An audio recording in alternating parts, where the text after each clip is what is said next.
Welcome to Auto Off Topic. Hey, Brad, how are you? Not bad, Andrew. Not bad. What's going on? Oh, windshield things, I guess we'll get into, right? Did you do some windshield stuff? Both of us have windshield things this week. That's weird. Yeah. I think I talked about the Montero was leaking from what I thought was the windshield. So I took it over to the local place. They said they do a water test. Guy this morning, I think, tried to talk me out of it. And I was like, whatever, man. It's like $65. Just, I think people look at the truck, they're like, oh, you don't have a lot of money. Probably. I'm like, no, don't worry about it. Just do it. See what you can find. And so I get a call literally an hour later. No, nothing. Can't find any leaking. I'm like, all right. Fair enough. I guess it makes me feel less insane if somebody else verifies that it's not leaking. Well, you're getting water in the truck, so something's leaking. Yeah, so it must be, it's like an old school where the cowl grate is exposed. It's not covered by the rear lip of the hood, which is pretty common on a lot of sedans and cars. Sure. I wouldn't say it's old school or new school because I think it's just a design language. Yeah, I suppose. Some cars it's not. But it's definitely more of an older style. I don't know any modern cars that have really exposed grates of the cowl anymore. It's kind of under the lip of the hood, I think. Yeah, I guess you're probably right. I wonder if it's more for aerodynamics. It probably is, and you get that low pressure spot there, so it pulls air in. Yeah, kind of like the old cowl induction hoods on the Chevys and stuff in the 60s and 70s. So anyway, yeah, we've had leaves are falling, and I go out, and the truck's got those I don't know what you call them. Are they like maple, the seeds? They look like helicopter blades. That's what I call them, helicopter blades. They're sticking straight up in the grate. Seeds. Yep. And so I, pull them out, and then I turn on the blower motor because I'm using the truck, and I could hear leaves in there. I'm like, all right, some in there. It's not that hard to take the thing out to clean it out. So now my theory is that it's water must be going in through that grate because obviously if leaves can get in there, water can get in there, and maybe it's filling up the heater box and spilling out of the heater box. AC box. My thought is it has to have some kind of a rubber drain tube. It absolutely does for the AC, and I'm trying to remember after using that truck in the summertime, I don't really remember it dripping water out the bottom from the AC. So you probably have some kind of a plug drain tube somewhere. Yeah, I can blow it out. It backs up and finds its way into wherever it needs to. Yeah, so that's what happened with that old RX-7 convertible that I've had sitting for a long enough time that I won't mention how long it's been sitting. The drain tubes inside the side of the convertible top had filled up with just gunk over the years, and then water backed up into the interior and it got all wet. So, yeah, and then it, so I probably, we've had insane amounts of rain this summer here, so it'll just pours in to probably that grate and then just fills up and spills out and so you're saying it's been a normal summer in New England? No, it's not. We have more rain than we've ever had. The rainiest summer. Yeah, actually, it was really rainy here this year too. So it's just really rainy everywhere. But, yeah. No, water is annoying because the problem with water is that whenever something finds its way through like that, it's going to find the path of least resistance wherever it is, and if it's not sealed against water from filling up somewhere and going the other direction, then it's going to find its way into the car, and it's super annoying because there's no way to fix it until you find the exact problem. So rather than just building a real big garage and parking everything inside all the time. Yeah, that's ideal. Yeah. Unfortunately, you live in New England and real estate is not cheap. No. I just realized too, I moved my office around to a different part of the house, and I left the pop filter off this mic, but we're going to roll without it. I didn't notice a difference, so you're fine. I heard him, but okay, that'll just be the way this episode is. Yep, is what it is. Actually, I can't hear much because something's wrong with my internet connection lately here, and I know it doesn't translate later to after production podcast stuff. But whenever you're talking, I get scratchy static in my headphones. So weird. Speaking of moving this, because I'm hardwired now. Yeah, it's definitely on my end. I can tell you that. Yeah, it's all the dust. It's going through the sand in the desert. Right, all the dust between my living room where the router is and the office. Well, it's all where the wires 15 feet away. The wires are traveling across the country. Through all the Okay. things, Sure. all the fiber optics. Sure. A little behind the scenes. It sounds terrible to me. Hopefully it sounds good to everybody afterwards. You actually sound fine to me, so I think Yeah. you're good. So Yeah, it's definitely on my end, or it could be the computer too. It's older. It's aging quite a bit. It's probably 6 or 7 years old now, so it's getting that toll. It's tiring itself, so it could be processing the recording and the sending the message and getting it back from you is probably a little taxing on it. But so speaking of that's old what it is. stuff, you replaced the windshield on the Eclipse because you're going to I Radwood. did. I did. We're talking about old stuff like it's an old car, or old stuff like it's old news because I should have done it months ago when it first broke. Yeah, probably. Yeah. Well, funny story about that. I don't have a glass guy out here. Yeah. There were two glass companies that I used pretty regularly back in Massachusetts. Um, New Angle Glass out of Lynn and Royal Glass out of Salem. Both independently owned, good people, good work, like exactly what you need for doing glass in. I don't want to say like vintage cars. The Eclipse not really vintage, but just specialty stuff. You don't want to just go to the average insurance company says go here place when you're trying to get something you care about done right. That's the problem we had with the Eclipse in the first place, more than likely. And I think we've talked about it on the podcast before that everything or every glass company in the world is being taken over by Safelite. So we did talk about that, yeah. Yeah, and how Safelite's taking over all the insurance companies' glass calls, and it's questionably legal, but they're doing it anyway. So anyway, I was trying to use anybody but Safelite. So I found a couple of independent places out here, and the first three that I called would either not call me back or like take my information and then not call me back. And I just got frustrated, and then I forgot about it. And then time went by, and the car just sat with a cracked windshield. And I mean, by cracked windshield, it was a cracked windshield. It was destroyed.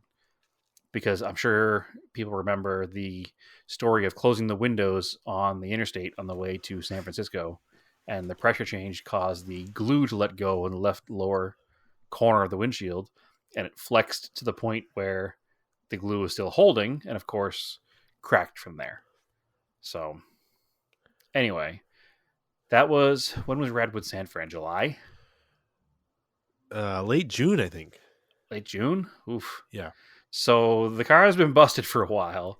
I've just been driving it with a destroyed windshield because, trash human that I am. Your head out the window like Ace Ventura? I mean, it wasn't that bad. It multiple cracks all over, but it wasn't like, it was still in the car. Like, they don't care out there. Technically, they do. You probably had the least cracked windshield driving around. Well, that's the funny thing is we don't have safety inspections out here. But one of the things that you will get pulled over for is if your windshield has a crack that goes from one side to the other. It crosses either plane, either vertical or horizontal, full coverage in the windshield, like full left to right, top to bottom. You will get pulled over and ticketed for that. So it happens quite often. It's one of the things that they use as a reason to pull you over, because generally the person just cruising around with broken windshield might also be the person who might have something else wrong with them in their thoughts, whether it be warrants or narcotics or old reg or whatever. That's the excuse to get you pulled over and find out what's happening. So it's the reason to get you on the side of the road and then dig deeper. Thankfully, I didn't get pulled over in my time driving the car. I know many people that have for that same reason out here, but I did not. Finally got a glass company, Arizona Auto Glass. I'll shout them out because they were pretty good. They have a few locations. They're independently owned. Cool thing about them was that they do a lot of stuff that the big companies don't do. There's a lifetime free chip replacement. Like repair, I should say, not replacement. Like if I get any chip on the windshield at all for the entire time that I own the car, they'll come out and fix the chip for free. And then if I have them fix the chip and the chip cracks again afterwards, they'll replace the windshield. Like free of cost. That's pretty cool. That's pretty neat. If it breaks from their repair, I guess is what they say. It's guaranteed against any defects for as long as I own the car. And the company's been around for 40 something years, so they're not going anywhere. So it's a pretty good windshield company. They're competitively priced. Arizona is one of the few states. Massachusetts is another one that does not require a deductible on glass. So much like in Mass out here, I have no deductible on my glass, which didn't actually cost me anything to repair my windshield. They actually quoted me a price, and it was like $100 less than my insurance company gave me a check for. So that worked out well. They came out. They did the job right in my driveway. They did a pretty nice job. I was a little nervous taking the windshield out because the car did spend a lot of time on the East Coast. That there would be some rust issues on the bottom of the windshield frame, because you see that often on East Coast cars.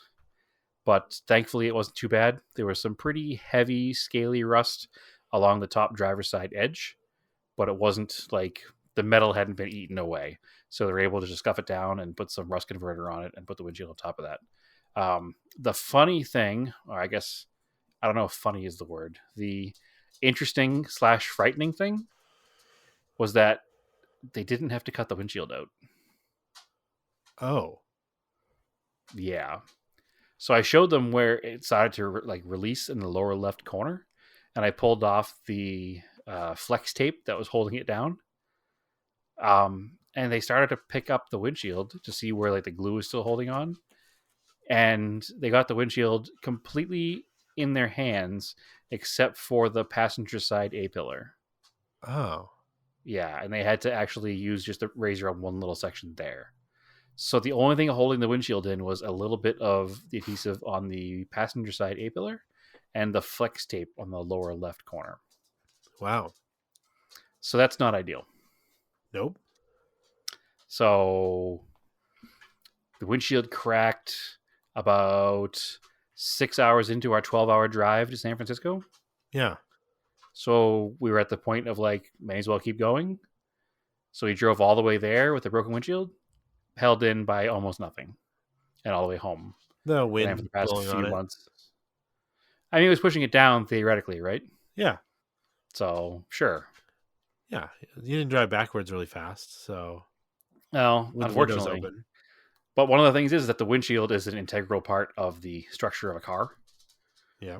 So it probably made the car, looser, and the right combination of bumps could theoretically have popped that windshield out of there. And with the windows down, who knows? But thankfully, that never happened. It stayed in the whole time. They got it out, put the new one in. It's in nice and straight. Part of the reason with that one, I didn't have that windshield put in. It was put in who knows how many owners ago. It was not quite straight in the car. It was a little bit crooked, and it was off to the passenger side by a half an inch. All of this probably led to the lack of adhesion by the installer, but it's in there good now. Nice, clean, fresh, new windshield. As a bonus, on the first gen Eclipse Talon lasers, there is a black piece of trim that goes from the B pillar all the way to the base of the A pillar. Yep. And on my car, it had hail damage. Because my car has hail damage, don't look too close if you see it in person. I do still need to get that fixed, but those trim pieces had hail damage, and I've had a replacement set sitting here for as long as I've had the car. So I took the opportunity to put the new pieces in versus the old ones with hail damage on them, so there's no more dents in those. I think you took them off my parts car, you didn't? No. Oh, that's the cat. Get out of here. No, I did not take them off your parts car. So, but I have the new ones on there now. They had to be cleaned up. They were a little pretty faded from sitting in the sun. But I got them now, and they're on the car, and the car is ready to be my backup transportation to Radwood this weekend. Backup transportation? Yes. What are you taking? The plan is a Sapporo. Oh, I thought you were taking the Eclipse. No, I'd like to take the Sapporo. It's been the plan since day one. I got a little tied up with getting it fixed due to some frustrations and, personal issues with not being able to work on things sometimes. And then once I get frustrated with it, putting it away and not thinking about it. But I'm back on it now. I think I talked about in the podcast how the fuel pump was supposed to go right in easily, and it didn't. Yeah. It was a weird Chinese one. Yeah, well, I did some digging, and I was looking for other fuel pumps that had the factory-style single arm versus the double arm on the replacement part. and every single aftermarket one has that double arm. So there's no way to buy one and make it work. You have to modify what you get. So I purchased a. I don't have a bench grinder here, or I didn't have a bench grinder here. So I do now have a bench grinder here. Oh, okay. Yeah. So I can thin out that arm that is what rides on the lobe on the camshaft. That's like the to dumbest pump thing. the actual Like pump. what? So what Mitsubishi vehicle has the double arm that they just modeled this off of? So it looks to me like the only part that's in the way is the jet valve. So on the ones that don't have that third valve housing in the head, the non-jet valve heads, it probably works. Huh. Or it's probably just a universal style, and it's probably the same across Mitsubishi's 4-cylinders and V6s, and it might work in a Volkswagen or God knows what. It could just be like a universal part, and it just kind of works for everything, but not quite works for everything. We were at JCCS, and I was talking to David, who owns the black Dodge Challenger, which is the Dodge version of the Sapporo. And I was describing the issue to him, and he had just done his fuel pump about 6 months ago. And he described the same problem trying to get his fuel pump to fit. And he said he had to actually grind it down to make it thinner to fit between the jet valve and the head bolt. So it seems like that's going to have to be what's going to have to happen here too. So I got that grinder, and actually when we're done recording tonight, that's the plan, is to go out to the garage and see if I can finish that project, because I am leaving for Radwood Friday night, and we're recording this on Wednesday night. So I would like to have, like, proof that works, get it back together, and drive the car maybe to work tomorrow or Friday and see if it goes or not, and then I go from there before I drive it 6 hours to Radwood. So I guess we'll see. I always seem to have some kind of last minute repair to make no matter what I take. So there we go. Yeah, hopefully that's just out. With juggling that many vehicles, I guess. That's probably part of it. Having a few vehicles, you have to maintain a few vehicles. And honestly, other than my catastrophic engine failure in the Galant, I haven't had that bad of luck, so I should knock on wood. I've had pretty good luck with these cars, so it's not a big deal. I last night finished up on getting everything else ready to put back together. I had to clean up all the old gasket material from the valve cover gasket and all the gasket material from the base of the carburetor, because I had to take the carburetor off because it was in the way of the fuel pump. So that's all ready to put back together as soon as I have a fuel pump that fits in the hole. So hopefully I have it tonight with my new bench grinder. So quick pro tip, Ryobi makes a really good plug-in bench grinder that's like $59.99. It's pretty cheap. So that's where we're at. Yeah. Gotta put the car together. Cool. And then that means that this weekend will be Radwood, LA. And I will be there. You will not. Yeah. Unfortunately, I'm not leaving until like after work on Friday again. So it'll be a bonsai run through the night. I mean, it's in Torrance, so it's not like coast. Yeah, it's about 5.5 hours. Yeah, it literally shaves off probably an hour and a half from going right to the coast. Yeah, it's about 5.5 hours. I'm not stressed. It is what it is. I did it for JCCS. So I'll do it again for Radwood. And Angry Bird GTI, Chris Cavalieri, is actually riding out with me, so I won't be alone no matter what anyway. So should be a good drive. Is it just you and Chris, or is Naomi going too? Nope. Naomi is actually riding her bicycle in a bicycle riding event in Tucson. She's riding her bicycle to Redwood. No, definitely not. It's a ride she does every year. Doesn't like to miss it, so she goes to most Radwoods with me, but she'll be missing this one. So unfortunately, her ride didn't happen last year because it was 2020. So she hasn't done it in a couple of years, and she wants to do it. So neither did this Radwood. So this is a valid point, and neither one of us want to miss this event. So here we are. So she will not be going with me, unfortunately, but we'll make the best of it.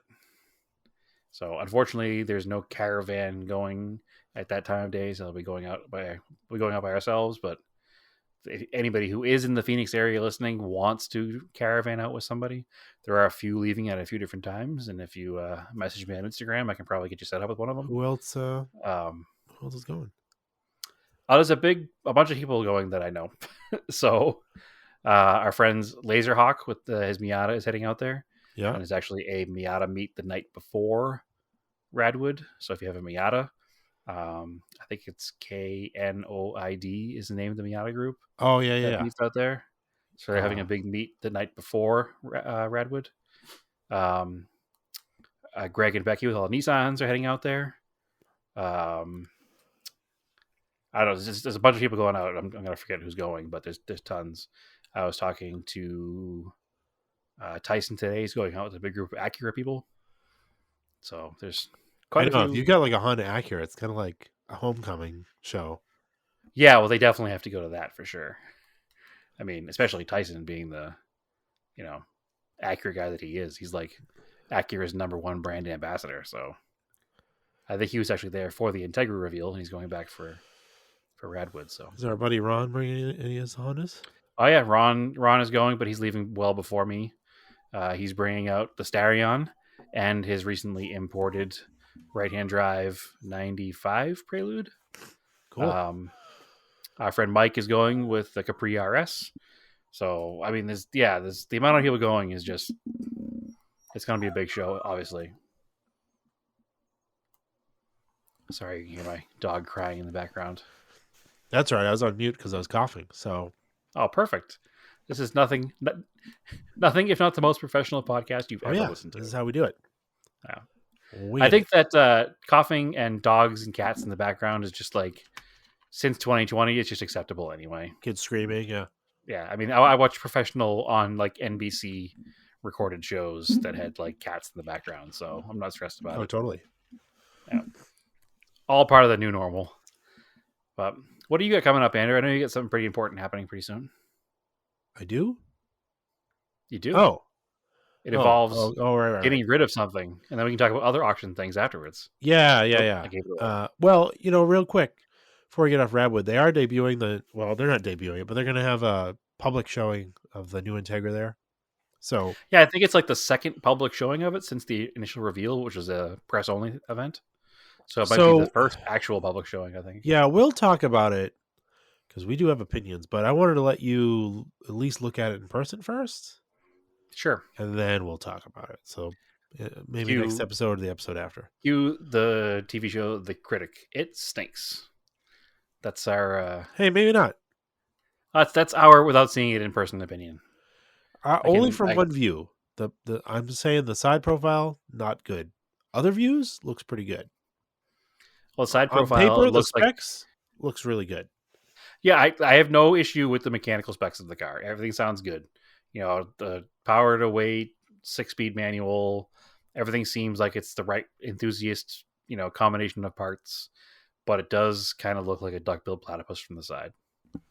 Yeah. Yeah. But it kind of looks like a combination between a Honda Cross Tour and a Kia Stinger. Yeah. But it's like the worst elements of both. So, but that's without seeing it in person. I'll see it in person in 3 days.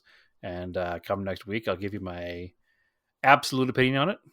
And hopefully it will no longer be it stinks. It will be it's a modern car. Right? Yeah. So, we'll see. All right. Yeah. So, this Friday, I don't know exactly what time. They didn't really give me a time, I don't think. They just told me it's happening Friday. So, no, most of them go up at the same time, sometime in the middle of the night. It said they stagger them. Okay. So, which makes sense, because you don't want all of them ending at the same time? Correct. The way we do it over at Auto Hunter is we launch them all at the same time, and we stagger the endings. So, but anyway, I'm trying to find I don't know if it they're now. the same way or not. Because usually in the morning, you'll have an email from Cars and Bids that says, new cars launched today, and they're all already launched. Or maybe that's because I'm on the West Coast. I don't know. Please note the auctions go live at intervals throughout the day, beginning in the morning and ending in the late afternoon Pacific time. Okay. Well, they so the vehicle may go live earlier or later in the day. Interesting. Yep. So they must do exact to the hour auction beginning and ending. Yeah. All right. Yeah, ours don't do that. Ours start like 12. Actually, you know what? I take that back. They start in 5-minute intervals in the middle of the night. Ours do. All right. And then they end in 20-minute intervals from late morning to early afternoon. Yeah, So, because you anyway. certainly don't want if there's multiple cars that I have the luxury of bidding on, I don't want them ending at the same time. Right. Um, in that extreme case of having extreme wealth to bid on multiple cars. Yes, you definitely need extreme wealth to build a bid on multiple cars and cars and bids. That's not true. You could do it with like moderate wealth Moderate if you wealth. chose the right cars. Yeah. So anyway, yeah, the Q45 goes up Friday, ends Black Friday, so a whole week. Going up, no reserve. We'll see where it goes. Yeah, so if you want Andrew's Q45 It's and you want selling. to pay It's gonna sell. $2, you might have a chance. Yeah. I'm sure there's a minimum bid and it's not $2, but it's probably I think it starts in $100 increments. Something like that. I don't know. Predictions? Do you want to put predictions down? Right here on the air? I don't know. It's so the market is pretty crazy. The market is strange. Um After seeing what you saw today, which we'll talk about after this, does that change your opinion on your number at all? yeah, I mean I bet 6. Okay. I'm guessing a little more than that. I bet the car goes for 75. Yeah, there was a nicer one in August with more mileage but cleaner undercarriage that went for 8,888. Okay. It's 70K on it. Black on tan. Yeah, 54 to 70 is not really a huge jump in Same mileage. exact Yeah. 95T. Yep. Same exact car, just the colors are different. So I'm betting your car will go more than 7. I'll say 75 just to put a hard number on it. We'll go price is right rules. So you're at 6, I'm at 75. I mean, I was originally at 4,500. Like I don't know. Like I could be anywhere. I think in today's market it's going to go more than 45. The 54,000 mile 95 Q45. It's not like it's a very common vehicle just to find out there. So you're not going to get rich off the one car. It's not going to be $1 million 2000 GT, but I think it's going to be somewhere north of 7, and I'll say 75. No, and it's not a perfect car. It's a driver. Yep, but $7,000 is driver quality car. I guess so. I guess so these days. Because when we talk about the car you were actually trying to bid on a car on a site. Yeah, I've never actively bid on a car until this week on a car auction site, despite working for one and having following them for years, and having bought a car that was featured on Bring a Trailer, but not. It was before they had auctions. When I remember we bought the Audi 4000. Yeah, it was just a aggregate site just of. Yep. Yeah, they had pulled the ad from the Quattro World forums. Actually, I think is where they had pulled the ad from, and I bought that car, but that was before Bring a Trailer got any money out of the deal or auctioned the car or anything. Just a blog site. Yep, it was just a blog. So that's how long it's been since I bought a car online like that. But I actually was bidding on a car on Bring a Trailer. As you all know, I have my beloved, terrible Ratty Flatty. It needs a ton of bodywork, as in it has holes and places cars shouldn't have holes. If Bring a Trailer were to run an article on my car, it would be one of the see where they rust articles, because my car has that much rust. So an opportunity came up. It's a 1985, so it was 1 year newer. Still a flat body Starion, but it was a West Coast car its entire life.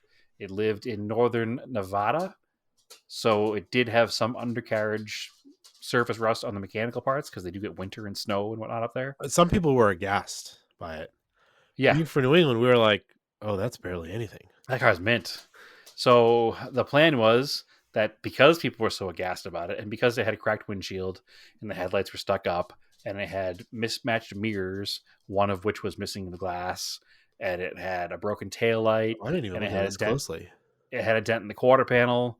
It had a back bumper that was all torn up, a dent in the hood, a dent in the roof, cracked front air dam, missing a big chunk, tires that had cracks in them deeper than the Grand Canyon. The car was a mess.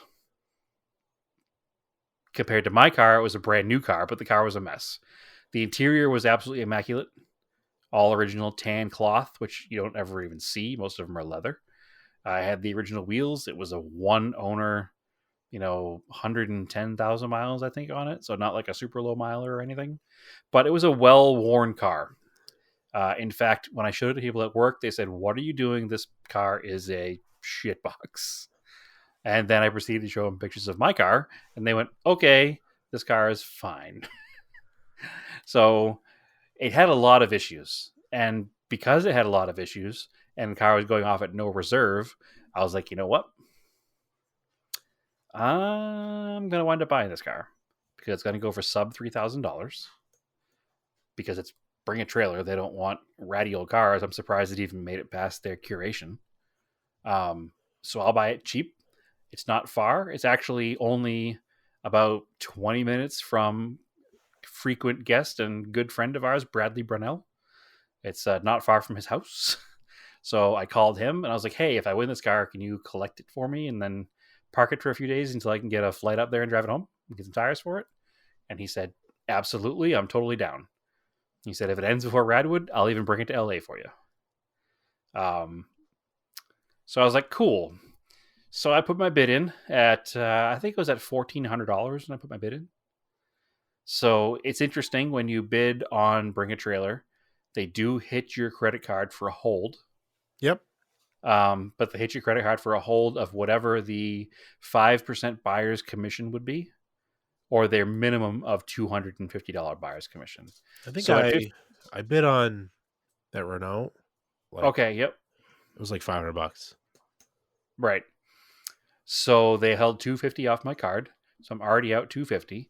And I said, well, my number was $3,000, but I'll go to $3,000 plus $250 if I have to. I don't think I'm much higher than that.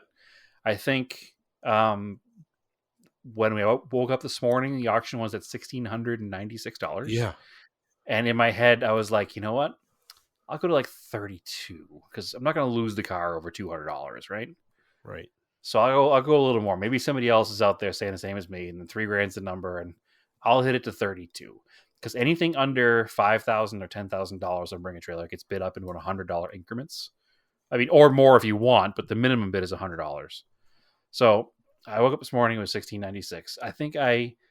So at the end of the day, the auction had like 9,000 views. I think I was 8,000 of them because I kept hitting refresh to make sure my thing was working. By about, 11 o'clock my time, it was up to like 1985, which is the year of the car. Somebody put that bid in. And I was like, all right, that's fine. Somebody put that, joke bid in there. It bid it up a little bit. That's annoying, but it is what it is. Come close to auction end, man, it was a flurry of people interested in buying this car. And you can go into the auction history of every username. And I'm going in there, and one guy had like bought and sold $50,000, $60,000, $70,000 cars. Like multiple guys had done that. And they're bidding on this little $2,000 Starion. Is it a game to buy the cheapest car and Bring a Trailer? Like, I don't know, but to say like, for this week I bought the cheapest car. Well, let's put it this way: the car was loaded up, no reserve. Right at the end of day one, every car that got presented at no reserve that day, every car was over $5,000, including cars that I wouldn't think are worth much more than $5,000, except for this little Starion. It was at like $800 at the end of day one. Nobody was bidding on it. All week, nobody bid on it. All the other cars went through the roof early.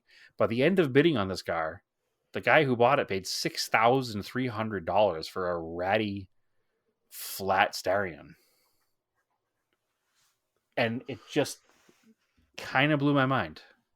It's probably the most expensive flat body I've seen in a while. It's the most expensive flat body that I can find sold in the United States. Because I feel like maybe this was even a year ago. Remember there was that black one? I think it was East Coast car. It was in really nice shape. Southern East Coast. It's a black flat body car. It was for sale. I think it was Craigslist or Facebook. Yeah, maybe. I'm kind of remembering it, kind of not remembering it. I think it was like $3,500. Yeah, and it was mint. Yeah. Nicer than this car. Significantly. Yeah. I mean, this car, again, other than the rust on the body, which obviously is a significant value, knock on my car, wasn't in much better shape than my car otherwise. As far as the interior and the engine condition and all that stuff, and we paid what, $800 for that car? That was a long time ago, so it doesn't count, but still, $6,300 is a number I did not expect. The guy's username was Skyline GTR, so he's got some stuff. And thankfully, he did put a comment in after the auction was over, where he said, "This car is going to live in my garage. I'm going to restore it back to new, and it's going to be with my collection of vintage Japanese cars." So at least it wasn't bought by some guy who's going to cut it into a race car or something like happened to the last one. So why would you spend $6,000 on a car to cut it into a race car? I don't know, but that's what happened to the last one. The last flatty that sold that I was trying to get sold for $2,000 or $3,000, and they cut the car up into a race car, and it was a mint 70,000 mile original car. You remember that car? It was a beige one, just like this one. Yeah. And the car got cut up into a race car, and then raced a few times, and then thrown in the trash. Weird. So yeah, it's super annoying. It's that whole lemons thing again. But yeah, I will say we've got our friends did lemons, but they literally went out and bought a piece of crap car. Yeah. It was not a good car. Yeah, there are plenty of flat Starions out there that you can turn into race cars and nobody will care. That one was not one of them. But again, thankfully, that is not happening with this car. It sounds like the guy's taking care of it. Hopefully, he'll make it better. And the historical record of this car selling for $6,300 is out there. So when it goes back in the market again, if it does, then it's restored nice, then it'll be worth some money. So, flat cars in Australia are selling for 20, 30 grand. So it's not unheard of for flat cars to sell for money, just not in the States, because in the States we got the wide cars and people want the wide cars. So let's not forget that I literally gave away a wide body car before I moved out here. That was a nice solid body. Everybody loves the wide body cars too. Yeah. They're kind of literally gave it away. I told him today I was going to Indian give it back after seeing that auction. I'm not that into the wide cars. I love them. I love them all. Don't get me wrong. And a well set up, well styled wide car. I have a 2-car Starion Dream Garage with one of each, and I have them both built in my head to a certain aesthetic, but it's down the road a ways. So the good news is I do have a line on a good flat body shell out here.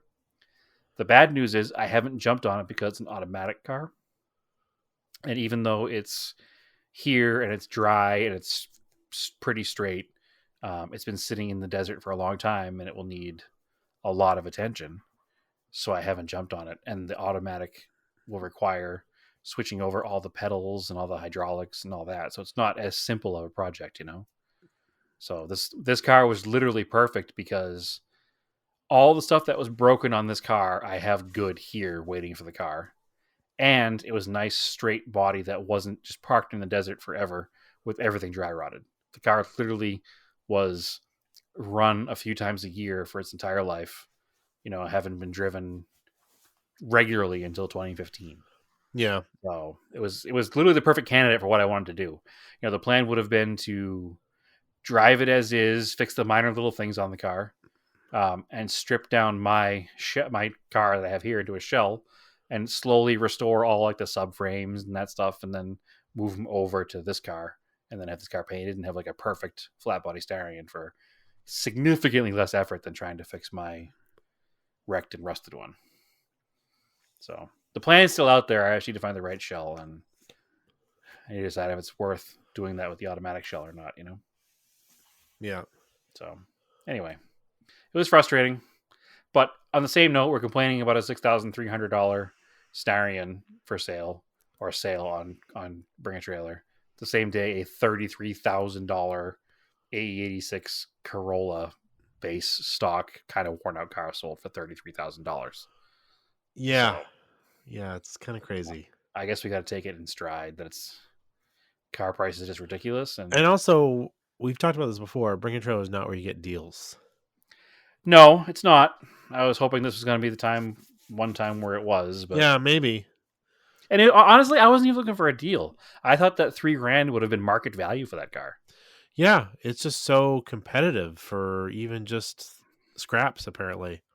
Yeah, I mean, literally my job every day is to put values on cars. That's what I do all day, every day now. And I would never, in my wildest dreams, have put over $3,000 value on that car.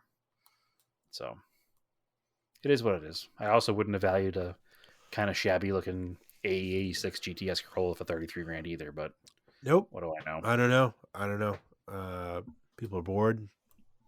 Maybe. Don't know what to do with their money. I keep hearing that there's no money out there anymore, but one look at Bring a Trailer results will change your mind there. So, on another note, over at Cars and Bids, in the past week, they've sold both an imported Evo and an imported GCWRX for sub 12 grand. Yeah, I mean that Evo was a little rough. Sure, with over $10,100. Like, yeah, it was cheap though. You can do a lot of work on that car and still be into the car for less than GC was in better shape. Yep, and it was like 14 grand or something, maybe something like that. It was more than 12. It was 14, but still, it was still cheap. And I was like, man, I wish I had that kind of money to play with, not 3 grand. But we'll see. Anyway, that's our auction rant. I'm about to go and see how your Q45 auction goes because I don't know now. This is so weird. Like, yeah, to me, it doesn't seem like a super desirable car. It's a neat car. Sure. It's nice. Yep. But it's like really obscure. Yep. If it was the Lexus version of the car, the LS400, with that kind of miles on it, it'd be 10 grand plus. Yeah, but because it's just got a better reputation. Yep. I mean, these are really cool cars, and I definitely sort of impulse bought it because I remember driving them when I was younger. Sure. And then driving around, I'm like, oh, this drives nice, but like, it's comfy. It's like driving a body on frame car. Like, it's sure. basically a Cadillac. Yeah. But I'm just like, it's not what I like. Well, don't unsell it now, man. You're trying to sell the car. It's not what I like. If you this car's boring. If you like big, comfy, cushy cars, this is for you. Yeah, 100%. You want to ride in style into a Radwood or a Malaise Motors, this is the car for you. Which I do like, but as a Cressida guy. Yeah. I mean, you could do a VIP. I don't know. Once you buy it, it's yours. You could do a VIP build with this thing if you wanted to. Sure. Well, I'm not buying it, so unless it's like $2,000, then I'm buying it. Okay. Sorry, but it won't be. It'll go for a good amount of money. Yeah. So anyway, moving on to auctions. Once that's over, I have a finished plan now for the Volkswagen. Yeah. I told you about had a guaranteed offer from like Kelly Blue Book to go to these different dealerships and get it sold, right? I talked about that last podcast. Yeah, a little bit. So I did that. I walked into the dealership. I'm going to call them out because they suck. It's Bell Road Toyota here in Phoenix. Don't go there. They're terrible people. The offer said $8,300 guaranteed cash offer. Said, great. I drove over there. They look at the car. They walk around it. I had described the damage on the front bumper to them. They were fine with it. They looked at it, took pictures. All right, everything's cool. Come back in. We'll do some paperwork. You sure you don't want to trade it in? You want to buy a car? Like, no, not right now. I'm just looking to get rid of it. Like, what would you want? I was like, well, got a lot of things in my brain. I go, a truck to a this to that to yada yada. She's like, all right, well, we have. I'm like, no, I'm not buying a car today. Period. I'm gonna leave you with the car. And I'm going to call Naomi for a ride home. Like, this is what's going to happen. Like, I'm not buying a car today. We're standing in the Toyota dealership next to a $47,000 Avalon. Like, nothing in here is going to get my wallet out except to put the check in it and go away. So, unfortunately, after all this conversation, after they're getting ready to write me a check, go over all the paperwork, now the manager comes out. Sorry, sir, we're not able to buy your car today. There's a problem. All right, what's the problem? Well, seems that there was an airbag went off back in 2014. What happened there? I don't know. Well, can you tell me what was fixed? The airbag? I don't know. I didn't own the car. Like, I've owned the car for 3 years. It's never been a problem. 2014 was 8 years ago. 7 years ago. Math just screwed up in my head. 7 years ago. Car's been fine ever since, so I don't really understand. Yeah, there's no airbag light on. There's no airbag light actively on. Oh, we can't buy cars that have ever had an airbag go off. So you don't buy any cars, sir? Basically, yeah. I'm like, well, you already like, we can't buy it. We can still take it on trade though. Whoa, that's Yeah. I was like, well, but it's just going to wind up going right to auction afterwards. That's what he said. If we buy cars to sell them for trade, they can go to auction. He's like, so what can we look at a car today? And I was like, no, like, I'm not trading this in. I don't think you understand. Like, I might be buying another car in the future. I don't know what it is. I'm just looking to unload this thing and move on to the next. So maybe it was karma because I was trying to sell him a car with a weird clutch noise or something. Who knows? But they don't know anything about that. So the new plan is to buy a clutch and flywheel, and do the job with the assistance of Arizona Jordan. So we could knock it out maybe over the Thanksgiving weekend. So then get the nose fixed, the bumper and hood, and then run it through cars and bids. And be able to run it through cars and bids knowing that I'm selling a 100% mechanically good car, versus trying to stuff it on some dealership somewhere for half price. So that's the new plan. So hopefully it works out. But that car will be up for sale, and I'll run it through there for no reserve as well. As long as what I owe when it gets paid off, I'll live. But it's got to be the right way to do it, and I might as well make the car perfect and move it on to somebody else, and it'll be mechanically perfect because there's nothing else wrong with the car. I'll have to put new tires on it before I sell it because they're pretty worn in the rear. But that's fine.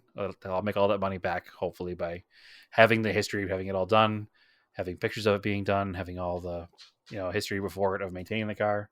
It's a killer car. It'll be essentially back to a brand new car, and those cars with 80,000 miles on them are still pretty bulletproof, except for this weird clutch thing that doesn't happen to all of them, but of course happened to mine. Yeah.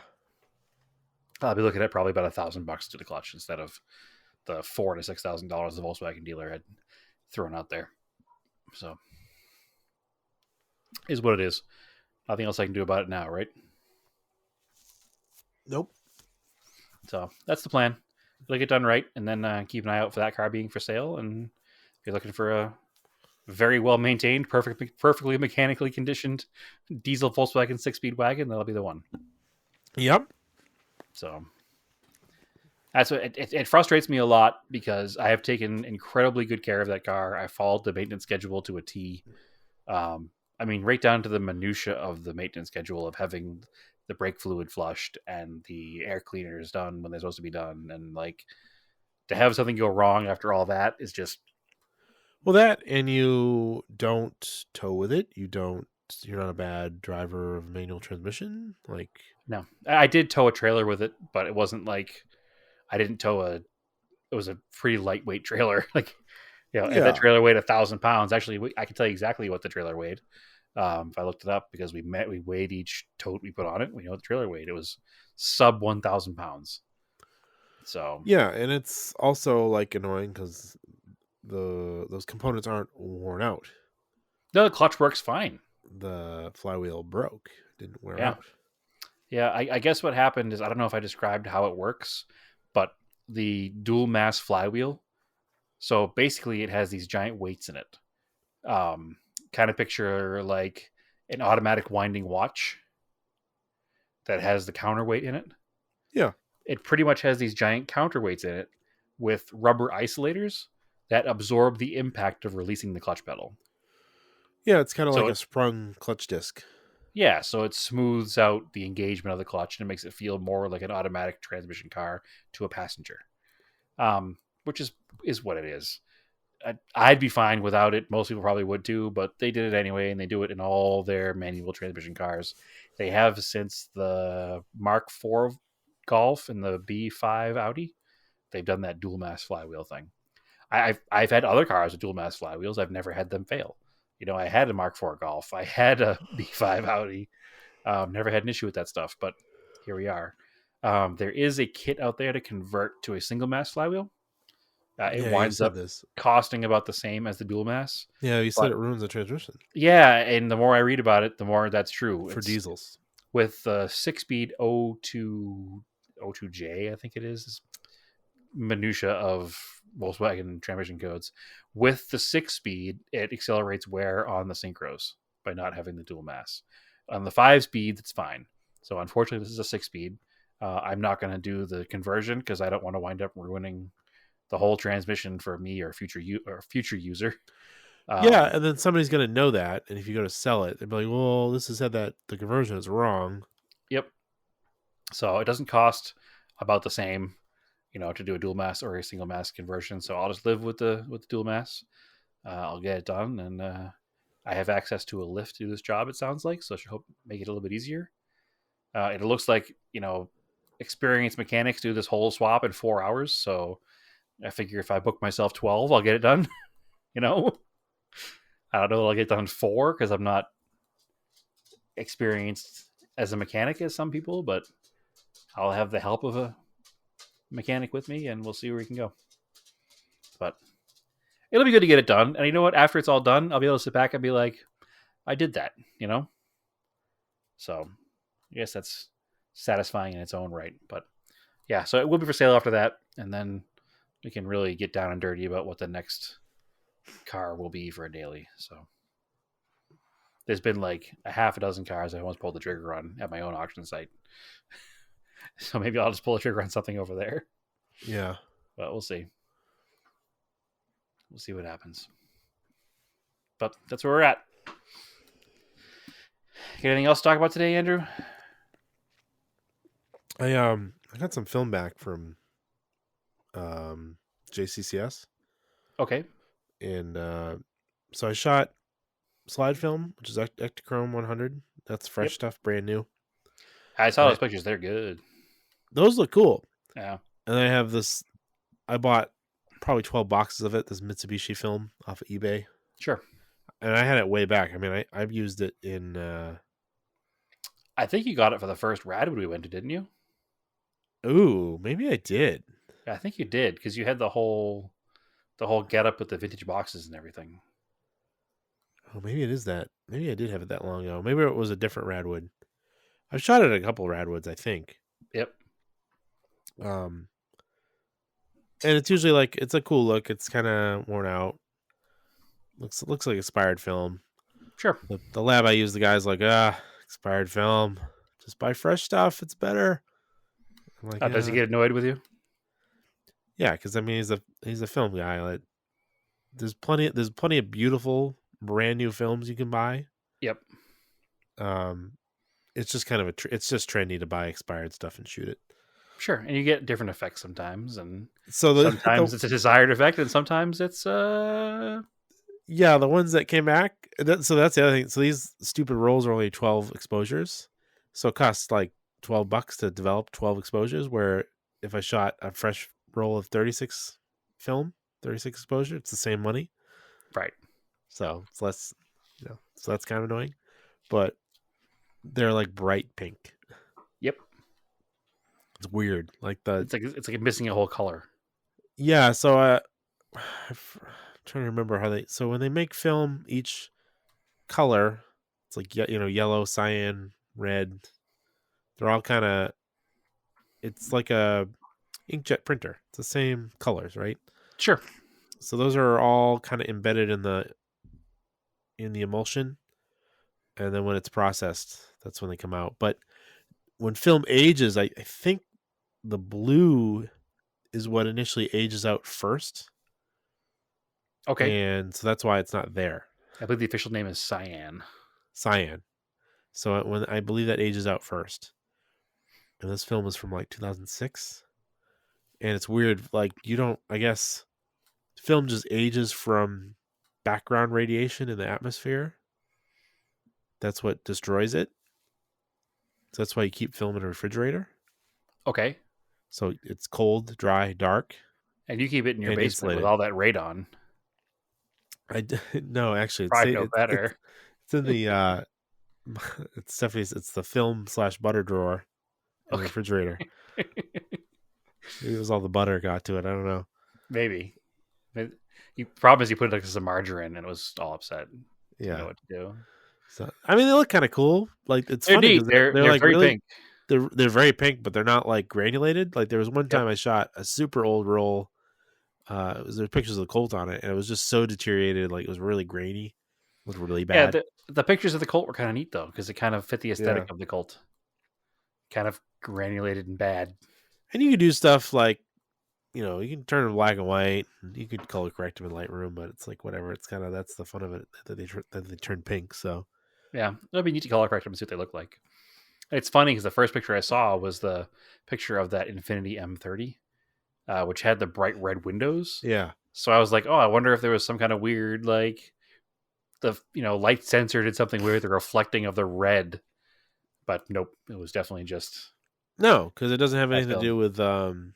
It's not like digital. It doesn't color balance. It's all in the film. So yeah. I mean, I'm not gonna color correct them because it's just I have plenty of pictures of all those cars I shot with digital, and they look great that way too. So I just leave it because it's weird now. So Yeah. Oh, they're neat. That's all that matters. yeah, the slide film ones came out really cool though. Yep, yeah, they look really good. The aesthetic of that film is really neat. The color, like Yeah, so it's very warm. it's very well, I would say the slide film Chrome is very blue, Okay, real blue tint to it. I guess warm is more yellow, but it's just Yeah, blue is cool. It's cooler. Other stuff I usually shoot like Color Plus, that's very warm, and like Fujifilm Velvia, I believe is the color reversal film. That's more of got purple in it, okay. which is kind of cool. So I mean, and that's the other thing too. That's the funny thing when you shoot digital, you can also just make stuff look like this too. Yeah, of course. Like I usually throw a little warm, little purple into my digital stuff, kind of gives them a little better look. Well, also My opinion. we grew up with the aesthetic of film shots, so it's nice to have a reminder of that in our digital photography. Yeah, it's pleasing. Yeah, oh, I agree. Add a little bit of contrast. Sometimes digital stuff lacks contrast, makes things look a little flat. But I just thought it was kind of cool. So got back today. Excellent. All right, sir. Well, I think that's probably a podcast tonight. Do you think? I think it sounds pretty good because I'm starting to sound bad. So you're sounding a little rough. Sounds like you're not feeling 100% over the weather. yeah, I'm gonna take some NyQuil and get some sleep. Is over the weather a thing? Under the weather. No, under the weather is bad, but you are feeling under the weather, so you're not feeling over the weather. What? Right? I'm confused. They should be, because I'm probably wrong. Yeah, I just making up phrases. I am, but it's fine. Okay. You're not. You are not feeling. It's double negative. You're not feeling over the weather. You are feeling under the weather. All right. Sure. My brain is apparently also under the weather. Sorry. Yeah, I guess so. This is It was a very draining day today. It was emotionally draining watching this auction on this Starion go up in increments that I could still afford to all of a sudden a price I couldn't even think about. So I get it. I'm emotionally drained. It's a rough day. I feel like I lost a treasured loved one. Yeah, you really lost out on that. Somebody swooped in with their bag of money that I never knew. Right? That's what's wrong on BAT. Somebody swooped in with $6,000. Yeah, these damn elitist pigs. Sorry, somebody swooped in with their handful of money. Yes. Anyway, I'm gonna go because we're starting to get a little punch drunk here at the end of the show. Can you? Was it just like a bunch of $1 bills, so it looked like more? It probably was 6,300 of them to be exact. Probably paid in pennies. So, as always, keep cars analog. Under $3,000, I guess. $800, Andrew. That's the number. Yep, $800. If you want us to buy your car, list it for $1,000 and be prepared to accept $800. Yeah, exactly. Yeah, or less. Less is fine too. Man, I forgot. It's been so crazy. I forgot that the magic number used to be $800. That's not even possible anymore. No, it's like scrap metal now. Yeah, $800 is like the car is in the junkyard, like in pieces. Like, you want to pay $800 for this car? I'll junk it for free before I give it to you for $800. Yeah. Damn it. Yeah. That guy now. Yeah, it's beyond that now. Yeah. Yeah, we bought oh man. So many cars. So many good cars for $800. Yep. Anyway. Yep. On that note, aim for the roses. We'll see you later.